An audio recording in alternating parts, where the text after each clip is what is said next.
The Nez Perce lived in a valley of rivers, mountains, and peace, a homeland filled with beauty and deep ancestral meaning.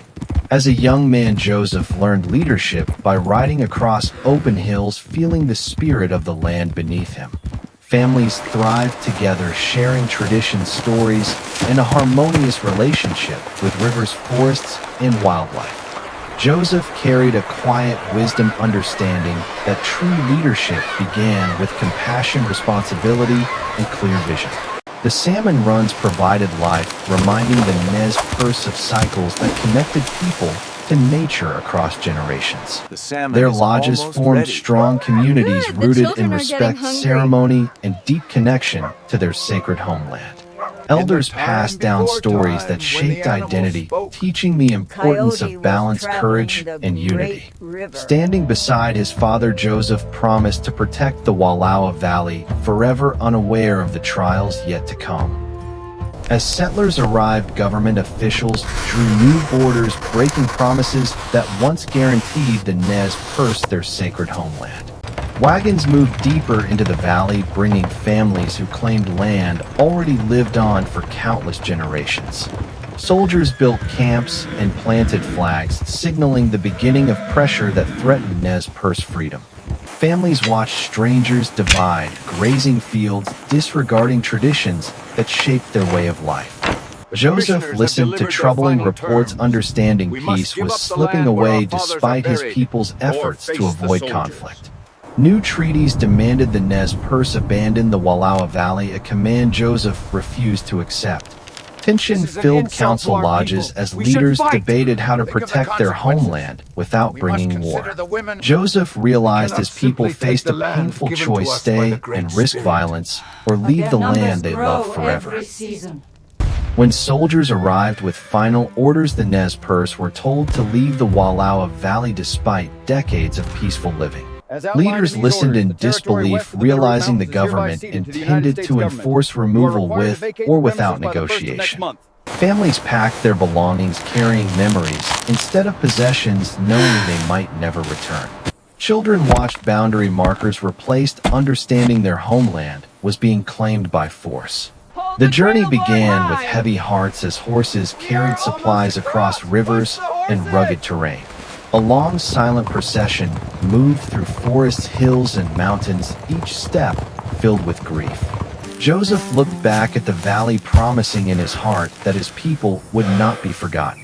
As storm clouds formed, the Nez Perce left their homeland behind, stepping into a future filled with uncertainty and sorrow. Tension finally erupted when a confrontation between young Nez Perce men and settlers turned deadly in a moment of fear and confusion. A single gunshot shattered the fragile peace, sparking violence that spread through the valley within hours. When soldiers arrived, they found blood on the ground, confirming the conflict had passed the point of return. Families gathered in fear, knowing retaliation would come quickly, bringing danger to every lodge and every child. Joseph grieved deeply, understanding the tragedy would be used to justify harsh action against his people. In council, warriors debated fiercely, torn between protecting their families or fleeing to avoid annihilation. Joseph spoke for peace, yet recognized the path ahead no longer allowed safety through negotiation. Under the moon, he accepted the truth: the Nez Perce must run, fight, and survive a war none of them wanted. Once war began, the Nez Perce embarked on a 1,600-mile journey, seeking safety for their families far from American military reach. They moved swiftly through forests, rivers, and mountains, showing remarkable discipline and unity under constant pressure. Climbing rugged peaks tested every rider, yet the people pushed forward, driven by hope for freedom. Soldiers followed relentlessly, determined to capture the Nez Perce before they escaped toward Canada. Brief moments of rest gave families strength, but everyone knew danger approached from every direction. Scouts reported troop movements, forcing the people to change direction repeatedly to avoid capture. Joseph encouraged calm, reminding the Nez Perce that courage, compassion, and endurance would guide them. As the sun set behind them, the long caravan kept moving, determined to reach safety beyond the northern horizon. Throughout the long journey, the Nez Perce fought multiple battles, proving extraordinary skill despite carrying families and few supplies. Warriors used the land wisely, holding ridges and forests, turning every natural barrier into an advantage. Their mounted tactics confused soldiers, allowing families to escape, while fighters circled back to defend them. Quick skirmishes left soldiers surprised, frustrated, and unable to pin down the moving caravan. Every retreat came with sacrifice as wounded warriors were carried forward to keep the journey alive.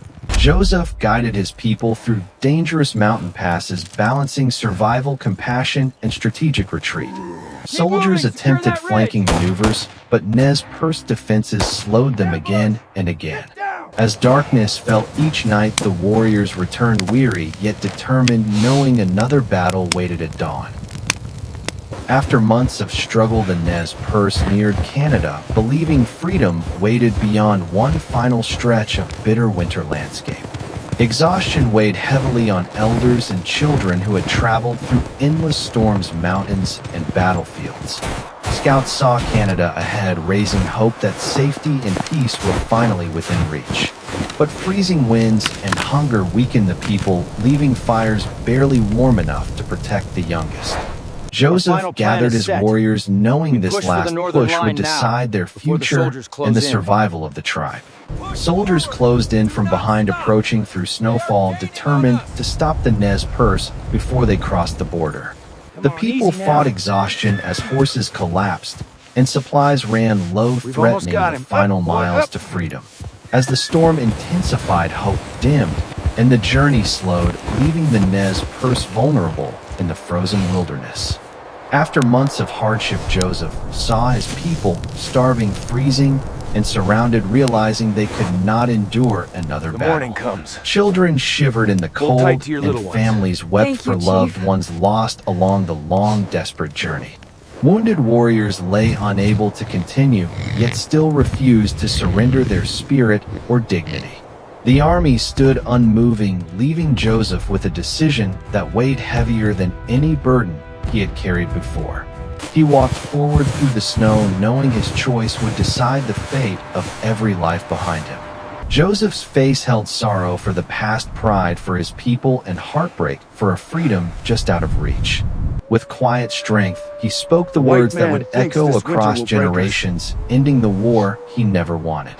"I will fight no more forever" became a timeless reminder of courage, suffering, and the enduring spirit of the Nez Perce.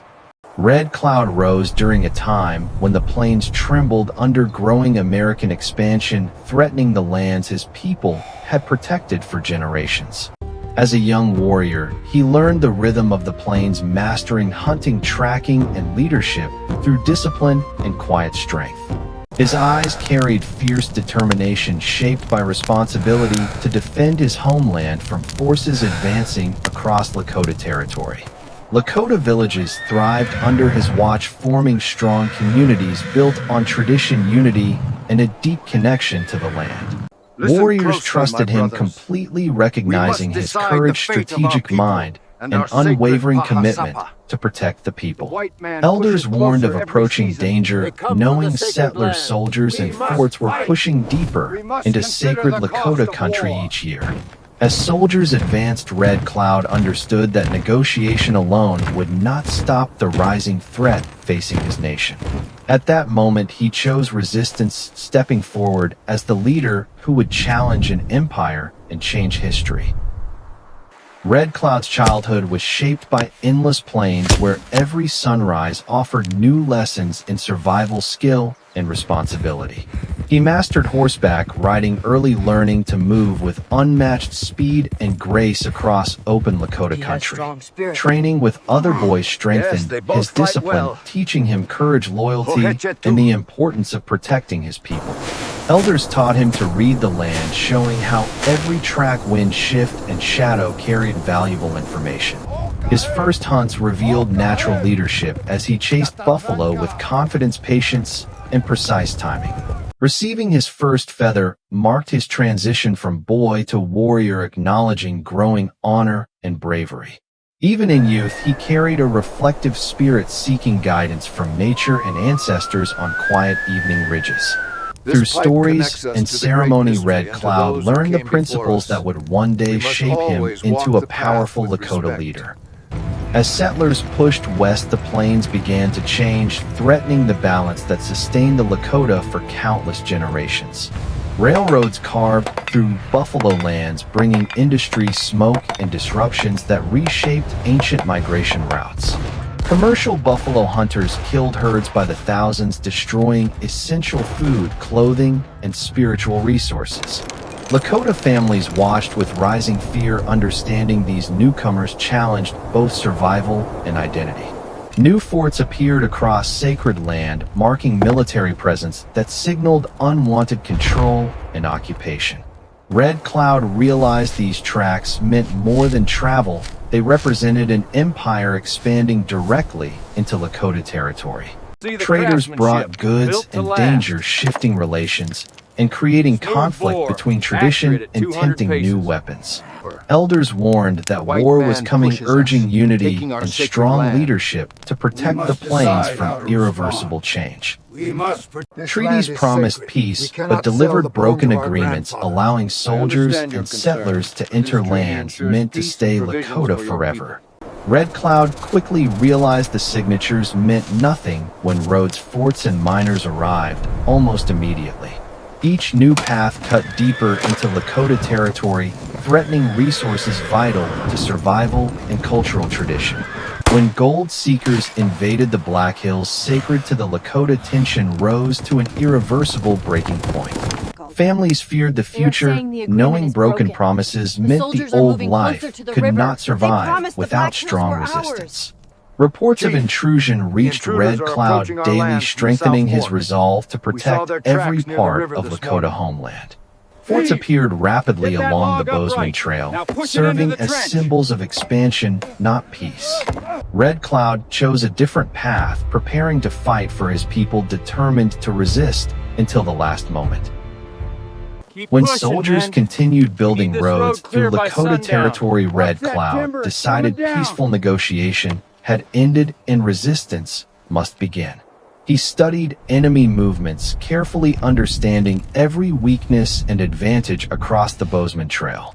Warriors prepared under his leadership, combining disciplined strategy and knowledge passed down through generations. Red Cloud avoided large battles, instead choosing ambush tactics that turned terrain into a powerful ally. Early attacks shocked soldiers who underestimated the precision and coordination of Lakota fighters. After each strike, warriors vanished into hills, leaving the army confused, frustrated, and unable to retaliate effectively. Reports from forts revealed rising fear as troops realized they faced a highly organized and determined resistance. Red Cloud knew the war had truly begun, and he was prepared to fight for every valley, river, and trail his people depended on. In winter of 1866, Red Cloud planned a strategy that would challenge the Army's pride and shift the balance of the war. Lakota decoy riders drew soldiers out using speed, boldness, and flawless understanding of military behavior. Fetterman ignored warnings, believing no native force could defeat him, and marched straight into Red Cloud's trap. Hundreds of warriors waited patiently, hidden across hills, using terrain, snow, and perfect timing. As soldiers advanced deeper, their escape routes vanished, leaving them surrounded by Lakota and Cheyenne fighters. The ambush exploded with coordinated force, showing unmatched discipline and tactical brilliance from Red Cloud's warriors. Within minutes, every soldier fell, marking one of the most decisive native victories in American military history. Red Cloud left the battlefield knowing this triumph proved the plains would not be taken without fierce resistance. After the stunning defeat of Fetterman's command, the United States recognized Red Cloud's war could not be won by force. For For the first time, soldiers dismantled their own forts, acknowledging they could not hold territory against Lakota resistance. The Bozeman Trail was abandoned, its posts destroyed, leaving the land returned to Lakota control. Riding through empty forts, Red Cloud saw proof his strategy and unity had humbled the most powerful army in the world. At Fort Laramie, leaders gathered to negotiate, acknowledging the Lakota held both military advantage and moral authority. Government officials faced a unified nation determined to protect their homeland under Red Cloud's strong leadership. When Red Cloud entered the Treaty Lodge, he did so victorious, without surrender, demanding respect and fulfilled promises. The treaty confirmed Lakota victory, marking the only war the United States fully abandoned, leaving Red Cloud unmatched in history. In his later years, Red Cloud became a teacher, guiding young Lakota with wisdom earned through struggle, victory, and sacrifice.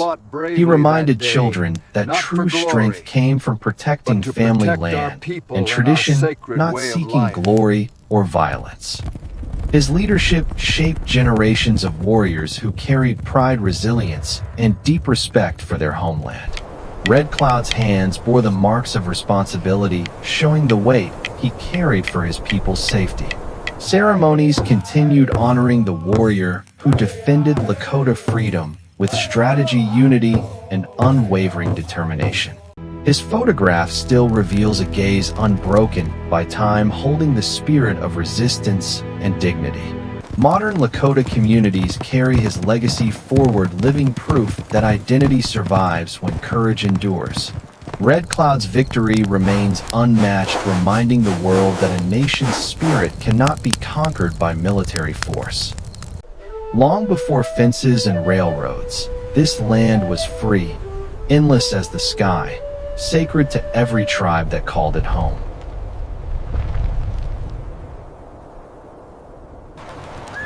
Here, the people lived by the rhythm of the wind, the buffalo, and the seasons, bound to the earth, not owning it.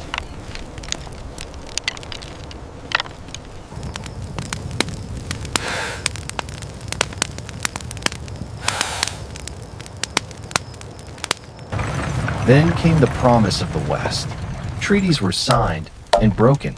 Each line on the map became a wound upon the earth.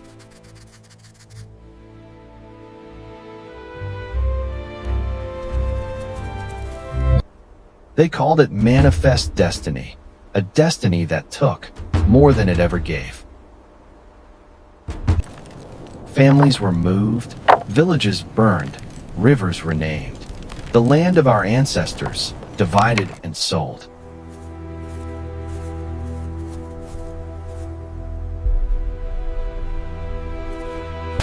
And when we look back, the horizon no longer belonged to us.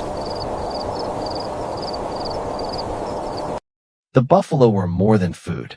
They were the heartbeat of the plains, our shelter, our clothing, our spirit. We followed them as they followed the seasons. Their path was our prayer. Then came the hunters, rifles from train windows, laughter over the fallen. In one generation, 60 million became less than 1,000. The earth itself seemed to fall silent. Our people gathered what remained, hides, bones, memories, praying for the herd's return. When the buffalo fell, so did we. Yet their spirit still runs beneath this land.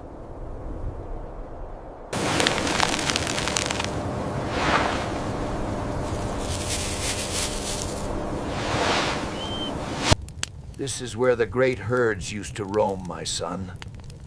Follow the river until the third crossing. The plains once echoed with songs and laughter. Now, silence covers the land where our villages once breathed.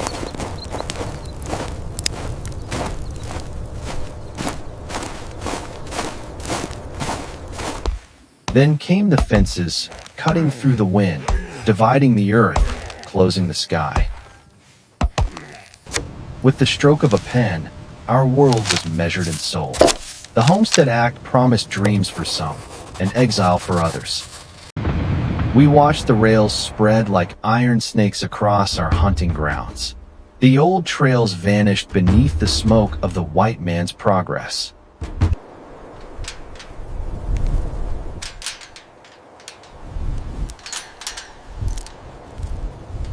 They told us to farm this dry earth, to live as they lived. But how could we, when our hearts still belonged to the wind? Our homes changed, our ways faded, yet the drum still beats, whispering to the sky that we are still here. They said they would make us civilized. They took the children, not to teach, but to erase.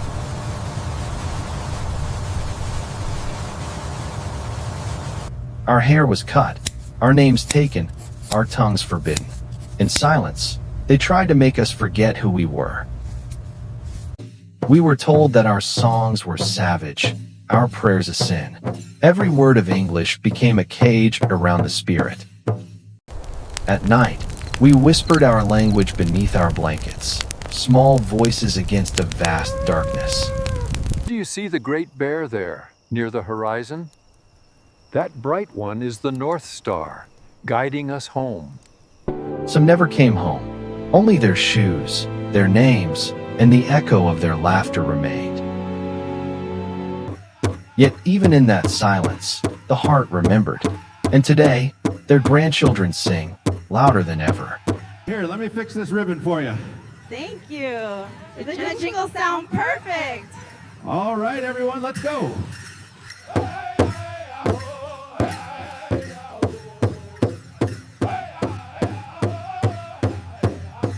They came with guns and promises, and when the promises broke, our warriors rose. Crazy Horse, Sitting Bull, Geronimo, names carried by the wind, men who fought not for conquest, but for memory.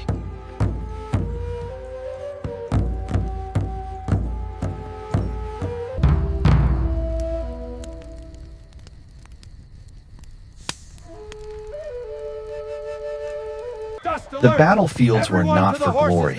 They were cries against a storm that would not stop. When the guns fell silent, only the smoke remembered the voices of the brave. At Wounded Knee, the circle of our people was broken. The snow covered our songs before they could reach the sky.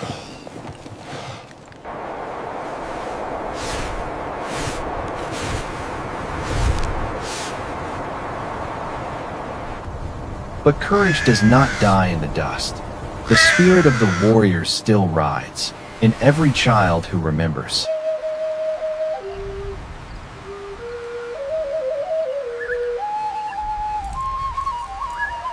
This knowledge has been passed down through generations, just as the fire passes its warmth to us now.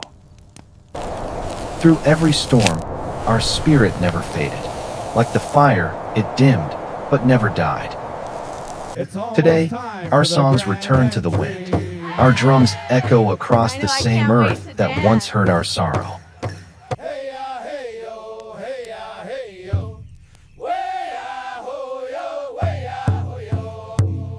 Talo. Our children speak the words once silenced. Two languages, one That soul. means buffalo. We paint, we dance, we remember, not to dwell in pain, but to honor those who came before.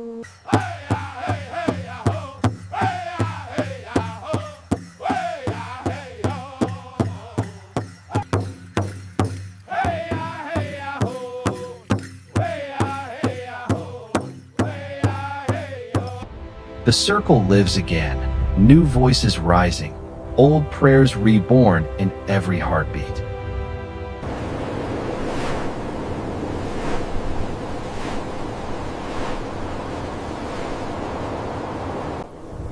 They took the land, the buffalo, the children, but they could never take the spirit of the people.